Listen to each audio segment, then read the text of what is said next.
Hello dear student, मैं अरविंद मिश्रा आप सभी लोगों का स्वागत करता हूं अरविंद मिश्रा फिजिक्स क्लास में।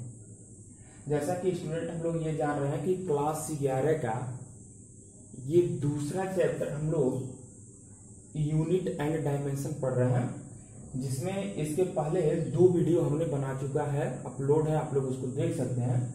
उसमें हम लोगों ने ये पढ़ा कि बीमा क्या होता है, डायमेंशन यूनिट क्या होता है, तो डायमेंशन क्या होता है। डायमेंशन का हम लोग इसमें एप्लीकेशन पढ़ रहे हैं, इसका एक पार्ट आ चुका है। उसमें हम लोगों ने ये पढ़ा था कि अगर हमको किसी भी भौतिक राशि का बीमीय सूत्र पता है तो उसके द्वारा हम ये पता कर सकते हैं कि उस राशि का बीमा ये मात्रक क्या चीज है, या यह पता कर सकते हैं कि वह राशि किस किस राशियों पर निर्भर करता है, या फिर हम ये बता सकते हैं कि कोई समीकरण है तो वह सही लिखा गया है या गलत लिखा गया। हम लोगों ने यहाँ पढ़ा कि अगर कोई समीकरण है, जैसे अगर मान लिया जाए कि एच डब्ल्यू में भी मैंने दिया था, सपोज कर लिया जाए ये एक समीकरण है E बराबर mc²। अब पूछा जाए कि ये सही है कि गलत है, तो आप क्या करते हैं, दोनों पक्षों का बीमा लिखते हैं। तो दोनों पक्षों का बीमा लिखते हैं, अगर दोनों पक्षों की बीमा समान है तो हम ये कहते हैं कि ये समीकरण सही, अदरवाइज गलत है। जैसे E का बीमा लिखेंगे तो mL2T/-2, ये चूंकि E क्या होता है, ऊर्जा है, तो लेफ्ट हैंड साइड का बीमा ये आ गया। इसी प्रकार जब राइट हैंड साइड का बीमा लिखेंगे तो m × c² का बीमा, m द्रव्यमान है तो इसका क्या हो गया, बीमा m हो गया। c क्या होता है, ये होता है velocity of light in vacuum, निर्वात में प्रकाश की चाल है। तो चाल का हम लोग बीमा जानते हैं LT/-1, लेकिन इस पर चूंकि 2 घात है इसलिए यहाँ भी आप क्या लिखेंगे, 2 घात लिख देंगे। जब सॉल्व करेंगे तो ये देखिए ये वाला पावर इस पर भी आ जाएगा, ये वाला पावर इस पर भी आ जाएगा, यानी कि इसको हम लिखेंगे अब एक कोष्टक में, ये हो गया m और ये हो जाएगा L/2, ये L/2 हो गया, और ये वाला हो जाएगा T पर जो -1 है, ये भी T/- का क्या हो जाएगा, 2 हो जाएगा, क्योंकि ये पावर जो दोनों पर आएगा ना अंदर कोष्टक के अंदर। तो फाइनली हम ये देख रहे हैं कि left hand side is equal right hand side है, इसलिए बीमा क्या है, सही है। ठीक है, इसलिए ये मतलब जो गिवन इक्वेशन है वो क्या है, सही है। लेकिन चूंकि left hand side is equal right hand side, so ये गिवन इक्वेशन इज ट्रू। ठीक है, लेकिन अगर मान लीजिए फिर ऐसे कोई सही और भी समीकरण हो, ठीक है, और कोई समीकरण सपोज कर लीजिए एक समीकरण है कि s बराबर ½ AT, ठीक है, ये समीकरण पूछा जाए सही है कि गलत है, तो फिर वही आप निकालेंगे, पहले निकालेंगे क्या कि राइट हैंड साइड का बीमा, तो s क्या होता है, डिस्टेंस है, विस्थापन है, ठीक है, ये विस्थापन मानेंगे तो इसका क्या हो जाएगा, L हो जाएगा। फिर इसी प्रकार से यहाँ पे AT का बीमा निकालेंगे, तो AT का बीमा जब निकालेंगे यानी कि किसका, राइट हैंड साइड का बीमा, ये लेफ्ट हैंड साइड का बीमा आपने निकाला, राइट हैंड साइड का बीमा, तो 1/2 का पाई का साइन थीटा लॉग x से सबका कोई बीमा होता नहीं है, तो 1/2 का कोई बीमा नहीं, यानी कि A का बीमा T का बीमा, A क्या है तो इसमें त्वरण होता है, T क्या चीज है तो ये क्या है, टाइम है, तो त्वरण का बीमा हमको पता है होता है LT/-2। अगर ये सब नहीं जानते हैं आप कैसे निकाला जाता है तो आप दूसरा वीडियो मेरा देखिए, LT/-2 और T क्या है, टाइम है, इसलिए यहाँ क्या हो जाएगा, T हो गया। अब फिर सॉल्व करेंगे तो आपको मिलेगा L और T/-1, ठीक है, क्या मिलेगा, L/T/-1 मिलेगा, क्योंकि यहाँ T/-2 है और ये T जब आप लाएंगे तो L/T/-2 हो जाएगा, ये माइनस का 2 है, ये प्लस का 1 आएगा ना। तो अब आप देख रहे हो कि ये जो लेफ्ट हैंड साइड है is not equal right hand side, ठीक है, left hand side is not equal right hand side, क्योंकि यहाँ LT/-1 आ रहा है और ये क्या है, L है, इसलिए ये जो दिया गया समीकरण वो क्या चीज हो जाएगा, गलत हो जाएगा। तो अगर कोई समीकरण सही है तो ठीक है, लेकिन अगर गलत हो जाए तो उसके लिए हम क्या करेंगे, तो उसके लिए हम लोग नेक्स्ट एप्लीकेशन पढ़ते हैं जो कि है ये वाला, ठीक है, कि बीमा की सहायता से, हेडिंग लगा लीजिए, बीमा की सहायता से भौतिक समीकरण स्थापित करना। ठीक है, देखिए अगर हमको यह पता है कि कोई राशि और किन किन राशियों पर निर्भर करती है, ठीक है, और किन किन राशियों पर निर्भर करती है, तो हम दिए गए राशि के लिए हम समीकरण स्थापित कर सकते हैं। जैसे देखिए अभी यहाँ पर था s बराबर 1/2 AT, ऐसे था ना। एक्चुअली होता क्या है, जब गति का दूसरा समीकरण लगाते हैं और प्रारंभिक वेग u बराबर 0 रहता है तो s बराबर होता है 1/2 AT स्क्वायर होता है। हमने क्या लिखा था, s बराबर 1/2 AT, इसलिए क्या हो गया, गलत हो गया था। जब आप इसको चेक करेंगे तो ये क्या होगा, सही होगा। तो हमको ये पता है कि जो विस्थापन या दूरी है वो दो राशि पर निर्भर कर रही है। किस पे? एक तो a पर मतलब त्वरण पर, और दूसरा किस पे, टाइम पर निर्भर कर रही है। तो ये हमको पता होना चाहिए कि कोई राशि किन किन राशियों पर निर्भर करती है। बस ये हमको पता हो तो हम ये उस समीकरण स्थापित कर सकते हैं। तो चलिए एक आसान सा देखा जाए, फिर हम स्क्रीन पर देते रहेंगे क्वेश्चन को और आप लोग लगाते रहिएगा। जैसे देखिए मेरा पहला जो क्वेश्चन है, पहला क्वेश्चन यह है कि किसी पिंड पर लगने वाला बल F, बल की द्रव्यमान m व उत्पन्न त्वरण a पर निर्भर करता है। विमीय विधि से बल F के लिए व्यंजक स्थापित कीजिए। यानी कि हमको ये पता है कि जो किसी वस्तु पर फोर्स लग रहा है वो किस पे निर्भर करता है, द्रव्यमान m पर, और उसमें उत्पन्न त्वरण a पर निर्भर कर रहा है। तो F, m और a में क्या रिलेशन होगा वही आपको निकालना है। तो आप तो पहले से ही जानते हो ना कि F बराबर क्या चीज होता है, ma होना चाहिए। अगर ये F बराबर ma आ जाता है तो सही होगा, अदरवाइज गलत हो जाएगा। तो चलिए सॉल्व करते हैं। तो इसके लिए आपको स्टेप याद करने हैं। मैं बार बार बोलता हूँ कोई चीज प्रूफ करना है, न्यूमेरिकल्स लगाना, स्टेप आप याद करो, पूरा नहीं याद करना चाहिए। इसमें स्टेप देखिए, फर्स्ट स्टेप क्या होता है, सिर्फ एक मैं बता रहा हूँ, आगे आप लोग खुद लगाइए। इसका जो आपको स्टेप फर्स्ट है वो ये याद करना है ना कि पहले ये ऐसे हम लिख लेंगे। देखिए किसके लिए आप निकाल रहे हैं, बल F के लिए फार्मूला डिराइव करने जा रहे हैं, ठीक है। तो यह लिख दीजिए, यहाँ प्रोपोर्शनल का चिन्ह लगा दीजिए। प्रोपोर्शनल चिन्ह ये बताता है कि और किस राशि पे निर्भर करेगा। तो जैसे किस पे निर्भर कर रहा है, द्रव्यमान m पर और त्वरण a पर निर्भर कर रहा है। आप ऐसे तो लिख लेंगे, अभी तक मैंने कुछ नहीं किया, सब क्वेश्चन में था, ठीक है। ये कि जो बल है वह द्रव्यमान और त्वरण पर निर्भर करता है। तो यहाँ गुणा का ही चिन्ह आप हमेशा लगाएंगे, ठीक है। और भी कोई चीज कहता कि वेग पर निर्भर करता है तो यहाँ हम c लिख देते, ठीक है। तो जो भी कहेगा उसको हम ऐसे ही लिख देंगे कि यह प्रोपोर्शनल हम a ऐसे। अब इसके ऊपर हम क्या करते हैं, अपने से पावर मान लेंगे, x मान लीजिए, यहाँ पर हमने क्या मान लिया, y मान लिया। अब a b c भी मान सकते हैं, p q r भी पावर मान सकते हैं, वो आप पर डिपेंड करता है। ये चीज आपको अपने से मानना होता है, ये ऑर्डिनरी होता है, ठीक है ना। फिर देखिए अब दूसरा स्टेप याद है, इसी में आप ऐसे भी इसको लिख सकते हैं कि F इज इक्वल, जब प्रोपोर्शनल का चिन्ह हटाते हैं तो एक कांस्टेंट आता है, यहाँ क्या कांस्टेंट आता है k, और ये हो जाएगा m to the power x a to the power y। इसको आप इक्वेशन नंबर क्या मान लेंगे, 1 मान लेंगे। यहाँ तक आसान है। पहले स्टेप में आपको क्या करना है, जो क्वेश्चन में दिया रहेगा जिसके लिए हमको फार्मूला डिराइव करना होगा उसको लिखिए, प्रोपोर्शनल का चिन्ह लगाइए, और जिस पर निर्भर करता है, जैसे m पर निर्भर कर रहा है a पर, तो इसे डायरेक्ट आप m a और कुछ पर निर्भर करता है हम लिख लेते हैं। अपन इस पर x y z a b c d p q r power आप सही पे लगा दीजिए। नेक्स्ट हमारा ये आता है स्टेप 2 में, ठीक है। स्टेप 2 में ये हमारा आता है दोनों पक्षों का बीमा लिखने पर। ये स्टेप बस आप लोग याद करेंगे कि क्या चीज, कि दोनों ऐसे दोनों पक्षों का बीमा लिखने पर, बीमा लिखने पर, ठीक है, दोनों पक्षों का बीमा लिखने पर। तो दोनों पक्षों का बीमा लिख दीजिए। जब दोनों पक्षों का बीमा लिखेंगे तो क्या आएगा, F क्या है, बल है। तो बल का बीमा क्या चीज होता है, ये होता है ml t पर माइनस का 2। अब कुछ लोग सोचते होंगे ये हम कैसे जानेंगे कि इसका बीमा F का ये होता है या किसी चीज का ऊर्जा का ml t पर माइनस 2 होता है, ये सब कैसे हम जानेंगे। तो इस बीमा लिखने के लिए वीडियो नंबर 2, ठीक है, इसी में बताया गया है। आप लोग सर्च कर सकते हैं कि डायमेंशन बाय अरविंद मिश्रा, ठीक है। तो मेरा वीडियो आ जाएगा या प्लेलिस्ट पड़ी हुई है, आप खोल लीजिए। देखिए ml2 पर माइनस 2, ये देखिए k क्या है, कांस्टेंट है, k कांस्टेंट मात्रा है, इसका कोई बीमा या मात्रक नहीं होता है। ये क्या होता है, डायमेंशन लेस होता है।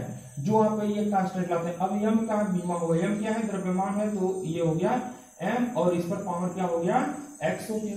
फिर इसी प्रकार से ए क्या है, त्वरण है, तो त्वरण को का बीमा एल टी पर -2 होता है, इस पर पावर क्या है, वाई है, तो वाई आप लिख दीजिए।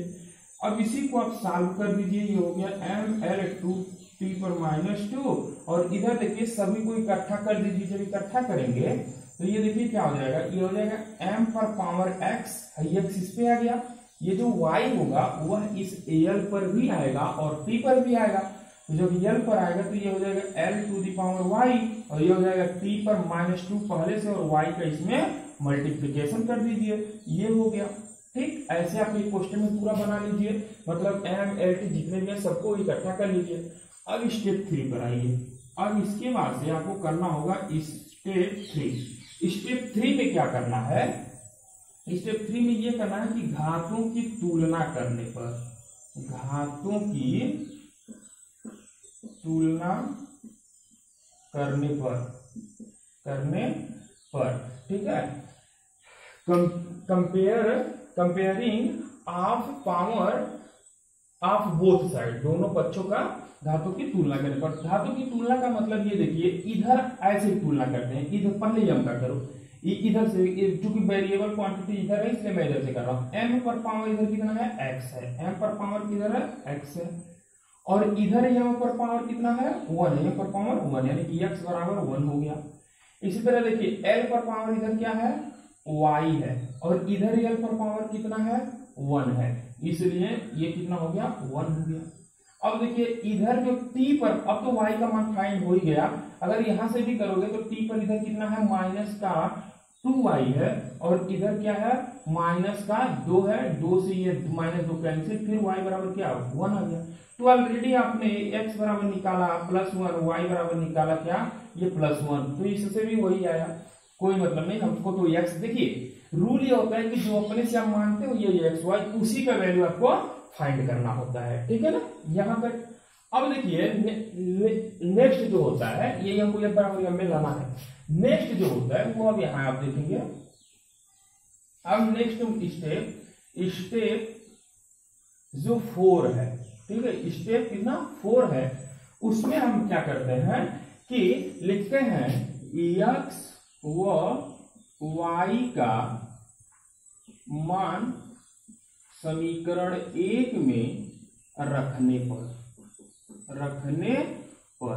अब ध्यान दें, आपका टारगेट क्या हो रहा है कि पहले हम ऐसे करके x और y का मान निकाल लें, जब x y का मान निकल जाएगा तो ये जहां हम x y माने वहीं आप रख दीजिए। रखेंगे तो क्या मिलेगा, f इज इक्वल, ये हो गया k, ये k हो गया, ये हो गया क्या चीज m, और उस पर पावर x जो आप माने थे उसका वैल्यू आपने क्या निकाल दिया, 1, और y एक यहाँ लिखेंगे a और y, पावर इस पर y है ना ये पर, तो y का वैल्यू भी कितना है, 1, आप ऐसे लिख दीजिए।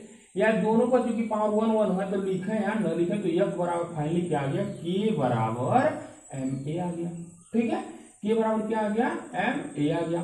अब ये आता है कि यह k क्या है, तो k कांस्टेंट है, k का वैल्यू 1 हो सकता है, 2 पाई हो सकता है, 3 पाई हो सकता है, log 3x हो सकता है, एनीथिंग, ठीक है।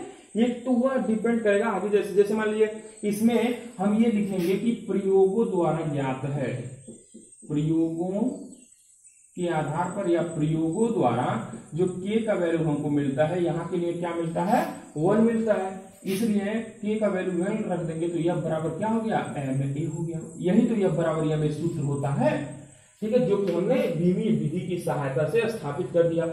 अब ये आता है कि सर सब कुछ समझ में आ गया, ये k आप कैसे मान रख दिए हमको नहीं पता रहेगा हमेशा। हाँ सही है, यहाँ तक, ये वहां तक तो सब लोग कर लोगे, किसी भी समीकरण में यहाँ तक सभी लोग कर लीजिए, आप यहीं छोड़ दीजिए, क्योंकि k का वैल्यू आपको पता रहेगा या नहीं रहेगा। जैसे अगर मान लीजिए जैसे जैसे आप लोग पढ़ेंगे, आप पहले से ये जान रहे थे f बराबर ma होता है, तो अगर इस k का वैल्यू 1 हो जाए तो f बराबर ma मिल जाएगा, तो इसलिए हमने k बराबर 1 रख दिया। इसी तरीके से अगर मान लो कि एक जगह आएगा t बराबर आ गया मान लो 2 पाई अंडर रूट एल अपान जी, या ऐसे आ गया, t बराबर हम सॉल्व किए, आवर्तकाल का सूत्र k under root L by G आ गया। तो हमको k का जब वैल्यू पता नहीं रहेगा तो बस यहीं छोड़ देंगे, अगर पता है तो अब लिख सकते हो प्रयोगों के आधार पर होता है यहाँ k बराबर क्या, 2 पाई, तो फाइनली आपको मिल जाएगा P बराबर K का value 2 pi under root A by G. तो पता रहेगा तो लिखना, नहीं पता रहेगा तो यही आप छोड़ सकते हैं, यही आपका आंसर आ गया, ठीक है ना। तो आपसे समझ लीजिए, एक बार पहला है इसको समझिए, बहुत आसान है, स्टेप आपको याद करने हैं। पहले ऐसे सवाल दिया रहेगा, सवाल को स्टेप फर्स्ट में आपको क्या करना है कि जो राशि, जिस राशि के लिए आप व्यंजक स्थापित कर रहे हैं वो किस किस राशियों पर निर्भर करता है, आप उसको लिख दीजिए, उस पर पावर लिख दीजिए। फिर उसके बाद से क्या कीजिए, अपने से पावर एक्स वाई या ए बी सी डी कुछ भी मान लीजिए। मैं यहाँ ए बी सी डी इसलिए नहीं माना क्योंकि ऑलरेडी यहाँ पर ए था तो 2 ए आ जाता। स्टेप सेकंड क्या होता है, इतना लिखने के बाद दोनों पक्षों का बीमा लिख लीजिए। तो जैसे यम का बीमा, ए का बीमा और कोई राशि होता है उसका बीमा लिख करके, लिखने के बाद सभी को इकट्ठा कर लीजिए। मतलब यम को वाले पावर को जोड़ दीजिए, एल वाले को पावर को जोड़ दीजिए, टी पर पावर है तो उसको सभी को जोड़ करके आप ऐसे लिख दीजिए। फिर घातों की तुलना कीजिए। घातों की तुलना हम ऐसे करते हैं कि यम पर इतना, इधर कितना घात है और इधर कितना घात है उसको हमने लिख लिया।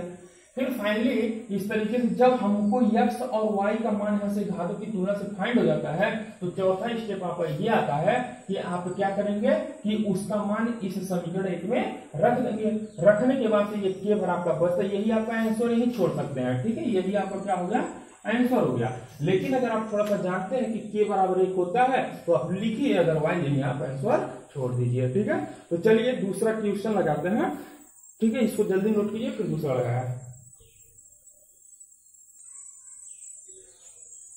तो नेक्स्ट क्वेश्चन स्क्रीन पर आप लोग देखिए, लिखा हुआ है कि यदि किसी सरल लोलक का आवर्तकाल t उसके गोलक के द्रव्यमान m, धागे की लंबाई L तथा गुरुत्वीय त्वरण G पर निर्भर करता है तो बीमीय विधि से आवर्तकाल के लिए व्यंजक प्राप्त कीजिए, ठीक है।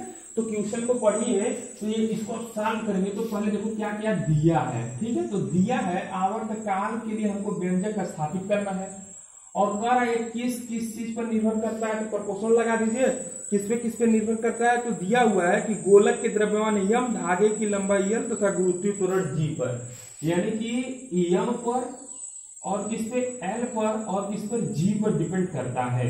असल में आपको सिंपल हार्मोनिक मोशन में पढ़ाया जाएगा कि यह जो होता है सरल लोलक क्या होता है, तो उसमें यह बताया जाएगा कि इस जिससे हम गुरुत्वीय त्वरण G का मान फाइंड करते हैं लैब में। ये देखिए क्या होता है कि इस तरीके से ये धागा होता है, ये L लंबाई का होता है, इसमें एक गोलक लगा होता है, ठीक है। सपोज चलो कुछ मास होगा, ये गोलक लगा होता है, तो इसी को हम इधर उधर करते हैं, यहाँ से यहाँ लाएंगे, फिर ये ऐसे आएगा, तो यही सरल लोलक होता है। तो ये कर तो इसका आवर्तकाल का मतलब इस गोलक को अगर मान लीजिए हम यहाँ पर ले गए, सपोज कर लीजिए कि हमने यहाँ पर इसको ले गए, लेने के बाद इसको हम छोड़ दिए, तो ये गोलक इधर फिर यहाँ आएगा, फिर यहाँ चला जाएगा, ठीक है, यहाँ से यहाँ चला आएगा, फिर यहाँ से यहाँ जाता है, तो जितना टाइम लगता है, यानी कि यहाँ से स्टार्ट करेगा, यहाँ आएगा, फिर यहीं पर चला जाएगा, तो उसका एक आवर्तकाल होता है, यानी कि टाइम जो लगता है उसी को आवर्तकाल कहते हैं। और यह कह रहा है ये जो आवर्तकाल है वह इस गोलक के द्रव्यमान m पर और लंबाई L पर और गुरुत्वीय त्वरण G पर निर्भर करता है। तो बीमीय विधि के द्वारा इसके सूत्र की स्थापना कीजिए। तो अब तो याद होगा 4 स्टेप में लगेगा। तो पहला स्टेप ये होता है कि आवर्तकाल के लिए सूत्र की स्थापना करना है।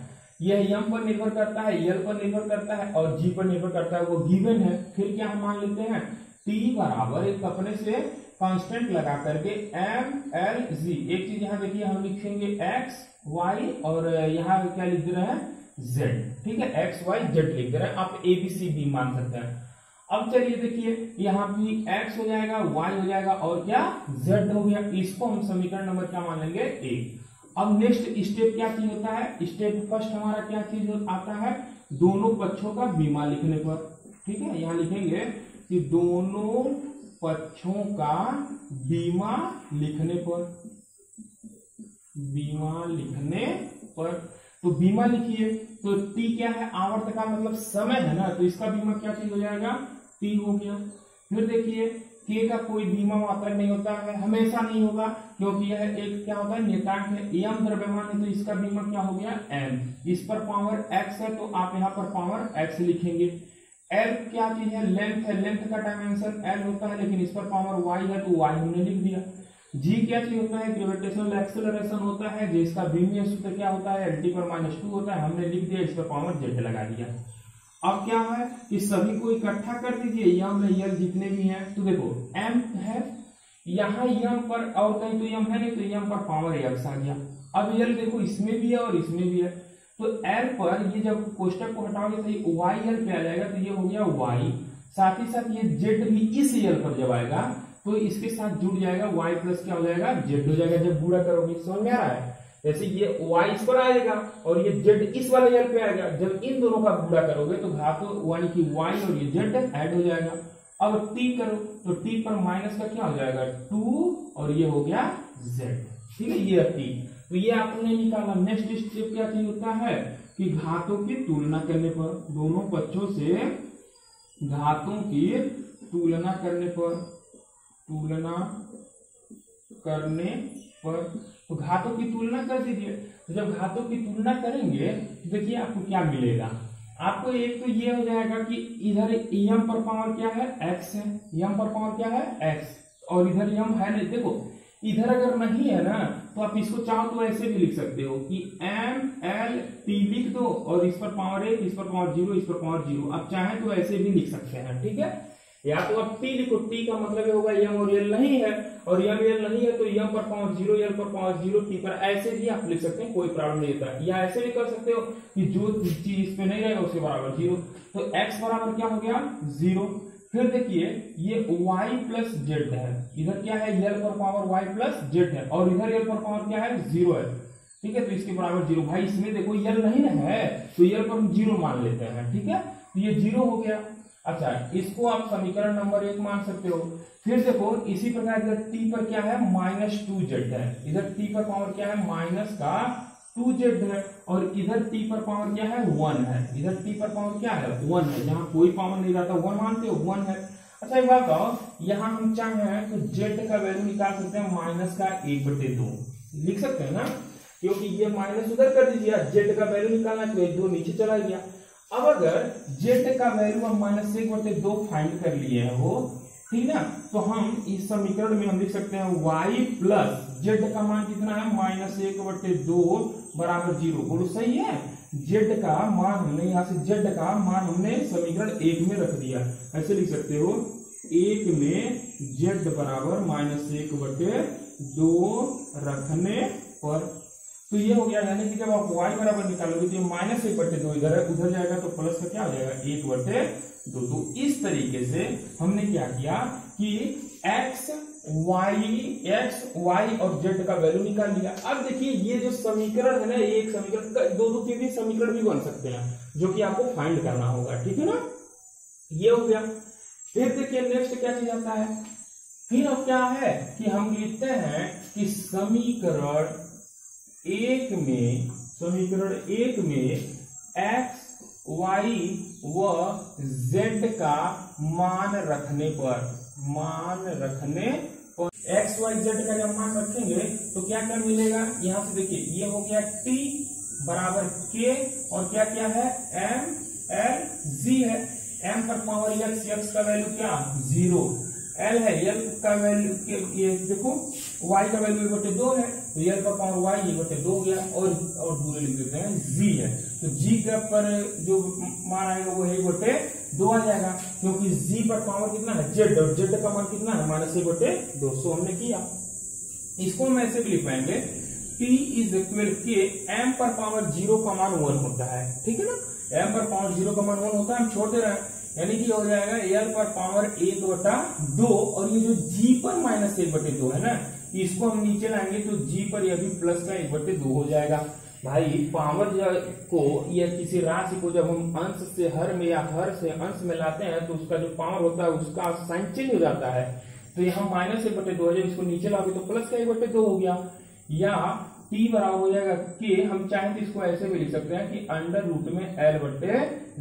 देखिए हम ऐसे भी इसको लिख सकते हैं, क्यों, क्योंकि अगर कोई भी क्वांटिटी जगह मान लो ये x है, ठीक है, √x है, तो हम इसको चाहें तो x पर पावर 1/2 लिख सकते हैं ना, ये रूट का मतलब पावर 1/2 होता है, तो अगर उस पर पावर 1/2 है तो हम उसको रूट में भी लिख सकते हैं, तो वही हमने किया। अब अगर यही बस आपका आंसर हो गया।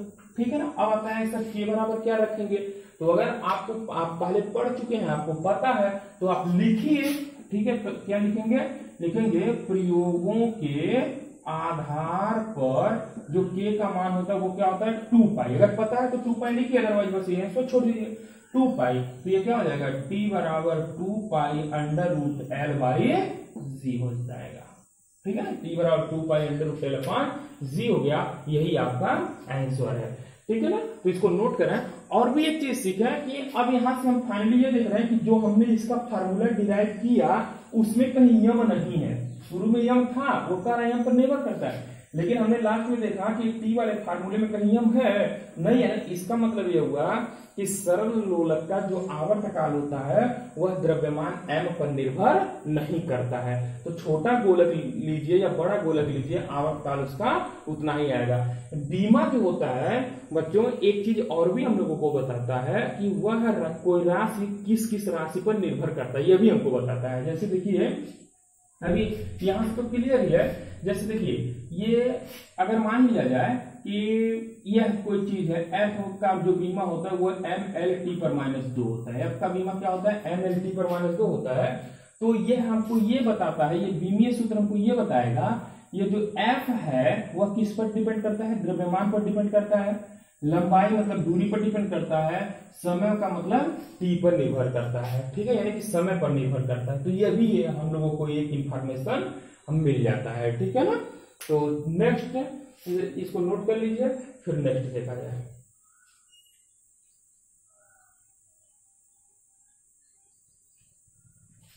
नेक्स्ट सवाल आपकी स्क्रीन पर है, उसको देखिए, मैं पढ़ रहा हूं।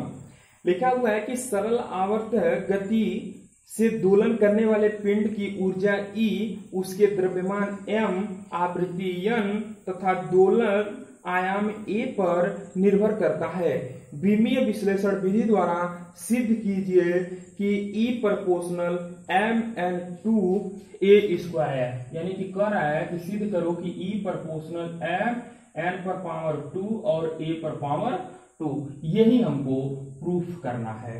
ठीक है, वी हैव प्रूफ, ये हमारे पास है प्रूफ करने के लिए।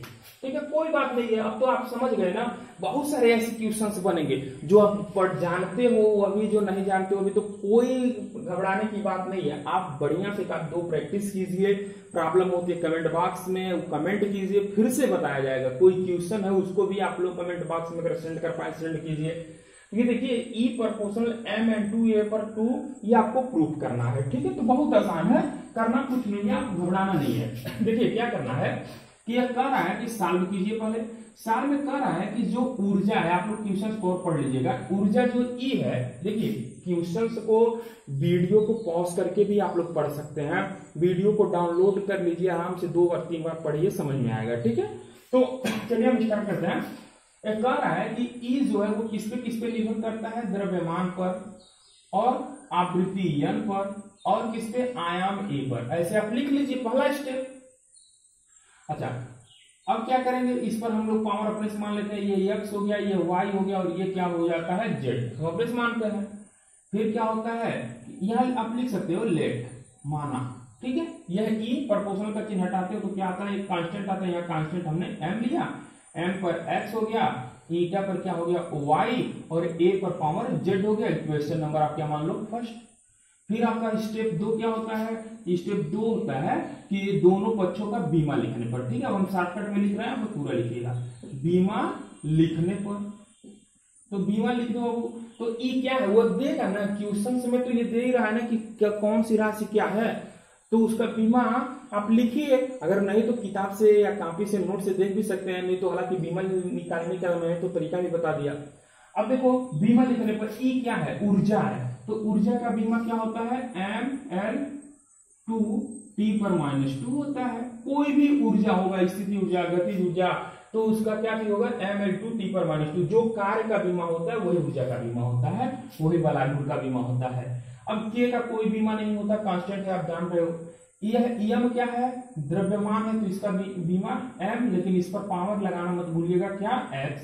यह n क्या होता है, फ्रीक्वेंसी है, n क्या है, आवृत्ति है, n वह दे दिया है कि आवृत्ति है। ठीक है, ये क्या है, आवृत्ति है, और आवृत्ति का बीमा जो होता है वो होता है t पर -1। ठीक है, क्या होता है टी पर -1। एक्चुअली आवृत्ति जो होता है वह आवर्त काल का व्युत्क्रम होता है, ठीक है ना। तो यह जब n का बीमा निकालोगे तो 1 आवर्त काल समय, इसलिए इसका बीमा क्या होता है t होता है। जब इसको ऊपर करोगे तो यही क्या हो जाएगा t पर -1 हो जाएगा। So the dimension of frequency is t⁻⁻1। तो यहाँ आप लिखेंगे t पर -1, इस पर पावर क्या हो जाएगा y। ए क्या है, ये क्या है आयाम है, एक्सेलरेशन नहीं है, क्या है आयाम है, एम्पलीट्यूड है। और आयाम क्या चीज होता है, दूरी होता है, लेंथ होता है, ठीक है ना।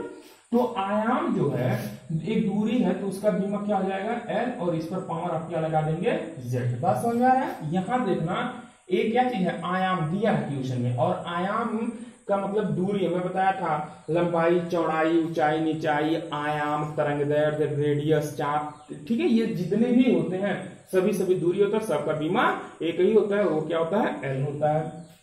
फिर देखिए अब क्या होता है कि सबको इकट्ठा कर दीजिए, इकट्ठा करोगे तो ml 2 t पर -2, और इधर इकट्ठा करोगे तो m टू दी पावर क्या हो जाएगा x, और इधर क्या हो जाएगा t पर y, और l पर क्या हो जाएगा z। सभी को हमने क्या किया इकट्ठा कर दिया।